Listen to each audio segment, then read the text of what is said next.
The Football Men's World Cup is getting underway. And Nick, could an Asian country finally win it? I don't want to start things off on a down note.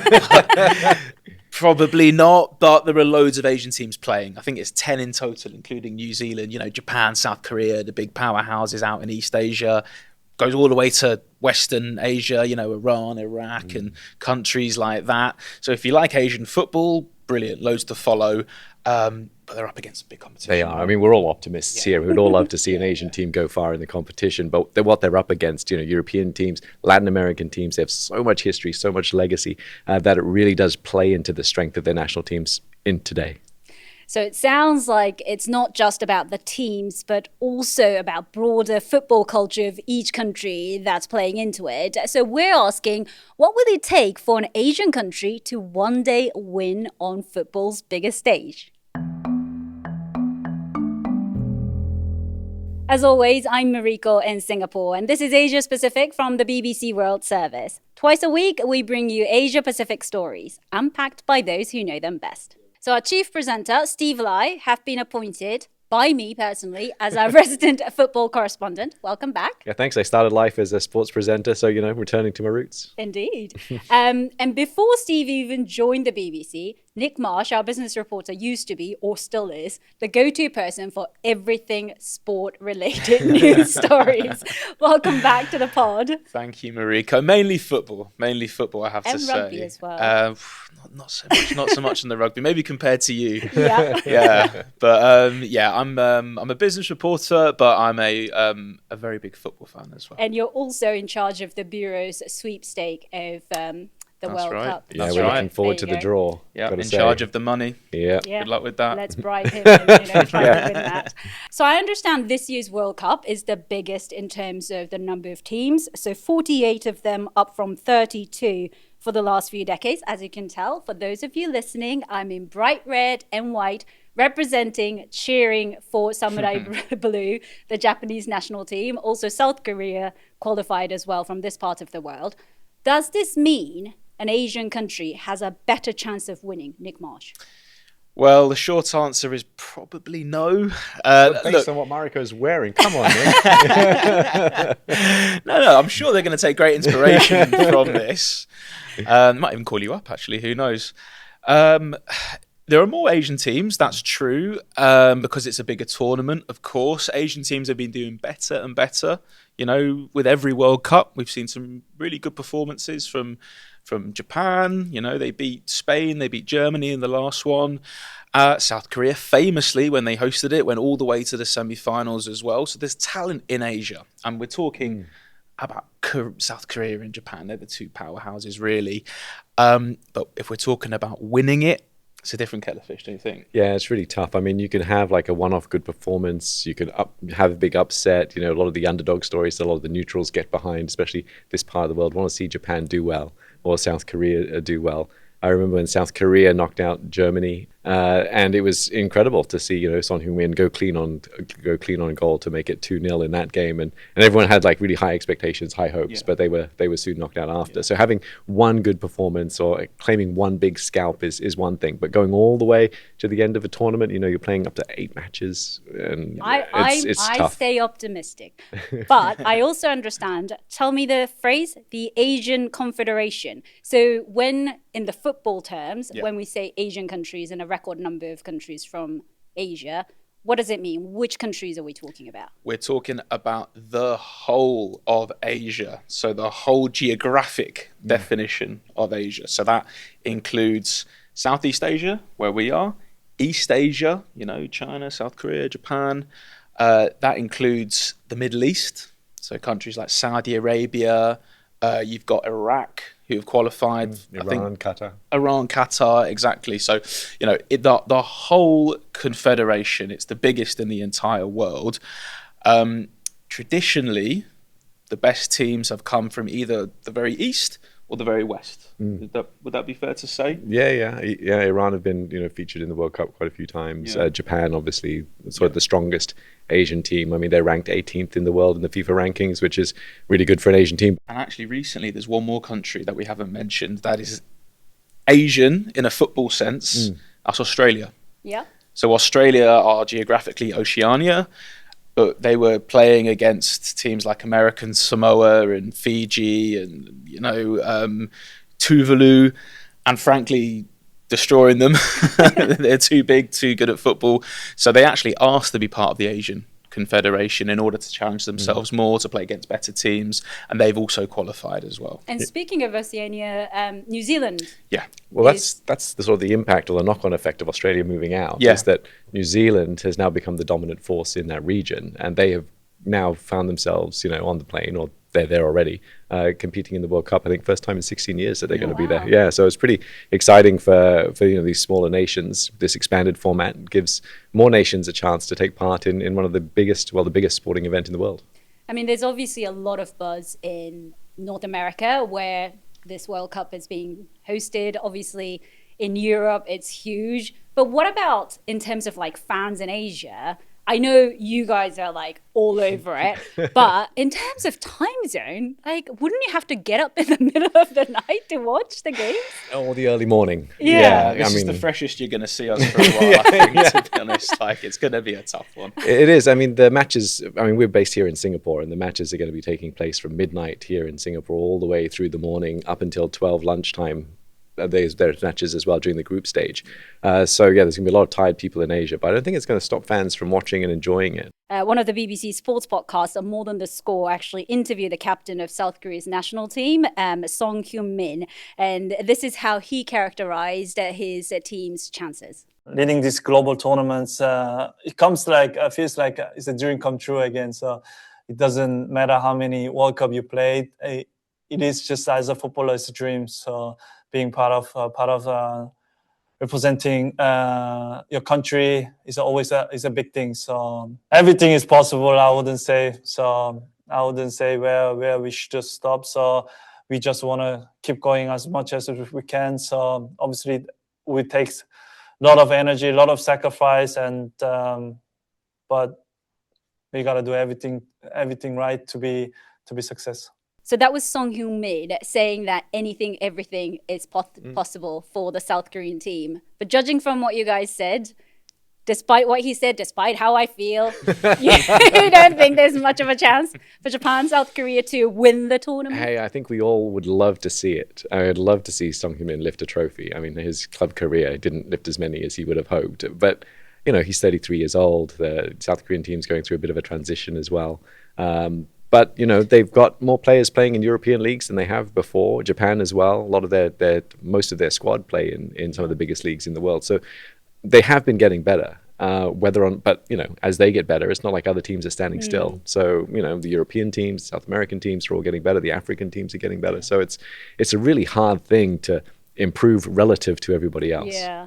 South Korea has produced fantastic players, and I'm just having a scroll here through the squad that they're sending to the tournament.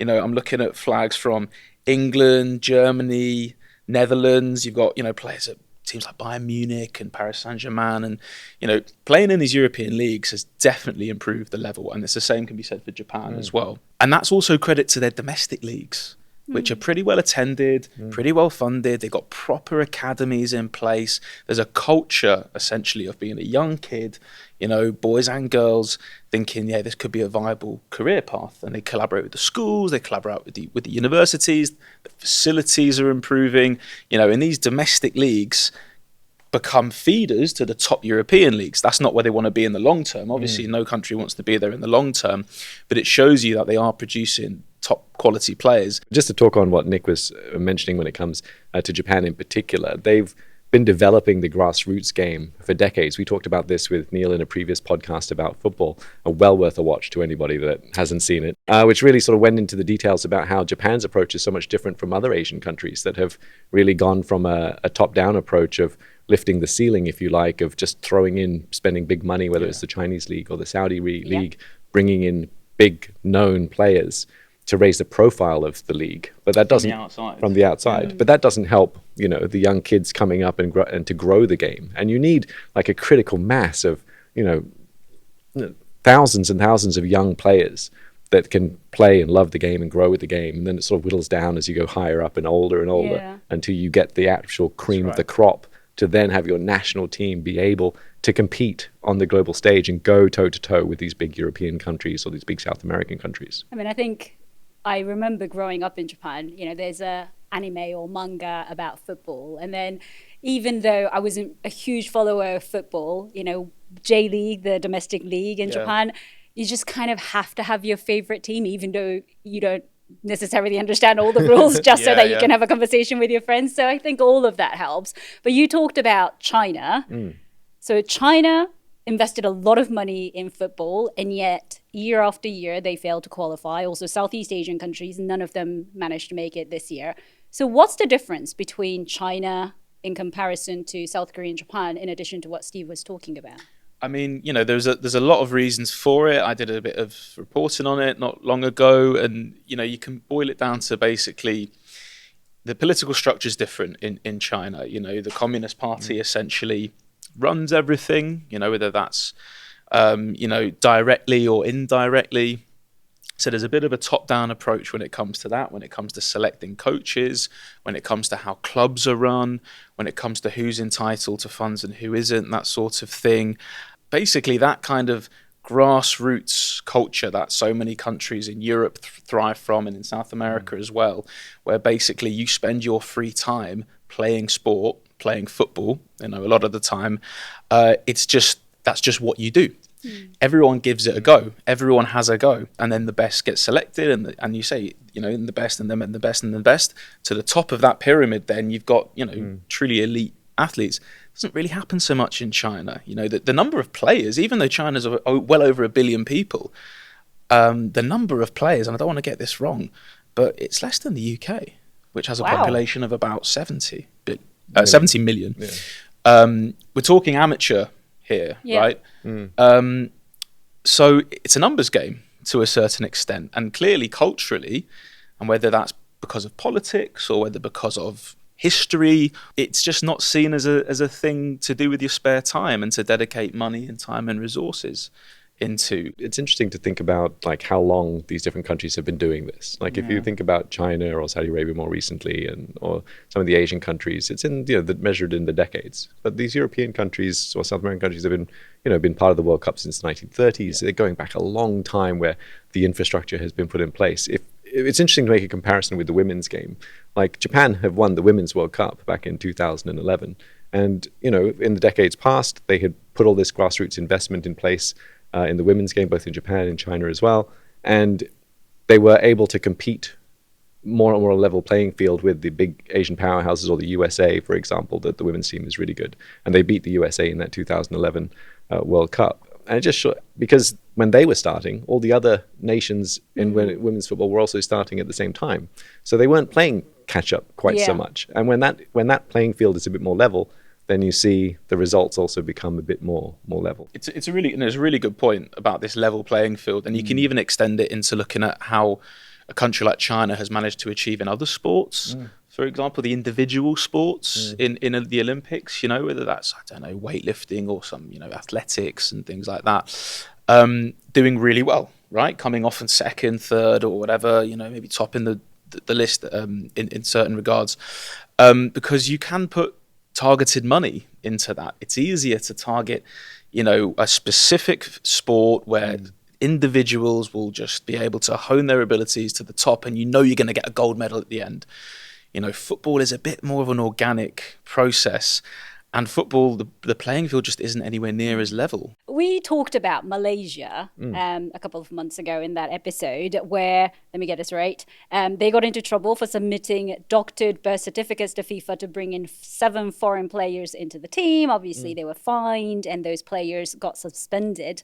So that didn't work. I mean, that seems obviously quite desperate. But in terms of like Southeast Asian countries, they are quite hungry. They are very desperate to get qualified. So what exactly needs to happen to do that?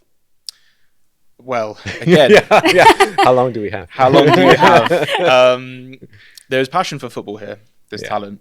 I play here in Singapore at an amateur level, reasonably seriously for an amateur, but still, nowhere near a professional level. Being very modest. He's very good. and look, there are good players. The problem is when you become a professional here, you're earning a lot less than you'd be earning if you were doing a white collar job. That's not the case in the UK. That's not the case in Europe or in South America. In fact, being a footballer makes you astronomically wealthy. Here, it's not true. You know, there's a lot of people who will retire at 26, 27 through an injury, or even they'll have a good long career until 35. And then what they say, what do I do next? Do I coach? Do I drive a taxi? You know, do I do another job to make ends meet? So there's no money in it. That's the first thing. People don't go on, they don't want to watch the local leagues. They want to watch the Premier League. They want to watch La Liga and all these big leagues. So there's no money in it. So if you're a parent, you're going to say, well, why do you want to become a footballer when you could go to uni and you could work for a bank or become a doctor or a lawyer? So there's that. There's also the fact that, with the exception of Singapore, which is small, Southeast Asia is less economically developed, isn't it, than South Korea and Japan. So there's less money there to go into this infrastructure. But look, Steve, I don't know. I mean, I shouldn't really be answering this question because, Steve, you know, you've been based here longer than I have. You're immersed in the scene. I mean, who's the strongest out of the Southeast Asian nations? Do you think who has the most potential? Yeah, Thailand and Vietnam have been pretty strong in recent years. I think the challenge as well is that in Asia more generally, there's such a disparity between the different nations. So you have like Japan, Korea, you know, they're 18th and 20 something in the world. And then you have, you know, Thailand and Vietnam, who are really good in Southeast Asia, but they are significantly lower down the FIFA rankings list. So whenever these countries want to play against each other, or when Southeast Asian teams play against each other, it's hard for them to improve. Like we talked about Australia wanting to move out of Oceania to move to the AFC so that they could be in a more competitive environment. Well, we have all these disparities between all the different Southeast Asian nations. And then so they end up sort of playing against each other a lot of the time. And then they're kind of stuck there. And then once they move beyond that, now they're playing Japan, South Korea. And that's a very big leap. So it's very hard to grow and develop and be competitive. We're going to see in this World Cup that it's not going to be just the best teams on the pitch that will go far. It'll be the teams that have got everything in place, whether it's their medical teams, whether it's their logistics teams, because of all the travel that's going to be involved in this tournament. You need to have so many elements that are all pulling in the same direction that it's just so hard to keep that momentum going. So time for a crystal ball. Are we going to see an Asian country win the World Cup in our lifetime? I was wondering what time frame you were going to give us there. Lifetime. And if so, which one, Nick Marsh? Yeah, I think so, actually. Okay. Pele famously said that an African team would win the World Cup 2000 before 2000. Yes. And that was quite a big call at the time. Yeah. Didn't happen. Yeah. And African football has kind of plateaued a bit, to be honest, since then, with the exception of a few teams. Genuinely, yes, I do. I've spent a little bit of time in Asia. I've played a little bit of football, and I've watched, you know, the setups. I think Japan would be the one. I think Japan would be the one. I got it wrong, but Nick Marsh might get it right. I do. I honestly do think right. They will. Nick Marsh and Pele. They will. Well, one thing that would give you hope with that is that, you know, over the last 5 or so years, the number of Japanese players playing in the European domestic leagues has just shot up. It's growing. There's more and more Japanese talent going to the best leagues in the world, playing for the biggest teams and doing well. So the more that happens, the stronger their national team is going to be. So you've got to, like Nick, I mean, if it's going to be any team from this part of the world, it's going to be Japan. Yeah. Not just saying that because you're the host of America, but it would have to be them. I really hope it happens. Really hope it happens soon. Yeah. For the fifth time, I remain optimistic that Japan will get through to at least, hopefully, the finals. But let's see. Let's bet and let's revisit. Thank you so much for coming on a pod, Steve and Nick. You've been watching Asia Pacific from the BBC World Service with me, Mariko Oi, in Singapore. If you have any questions or thoughts on what we covered in this episode or any other stories from the region, please leave us a comment below. You can also get in touch with us on email, asiapacific@bbc.co.uk, and click like and subscribe so you never miss an episode. See you next time. Bye.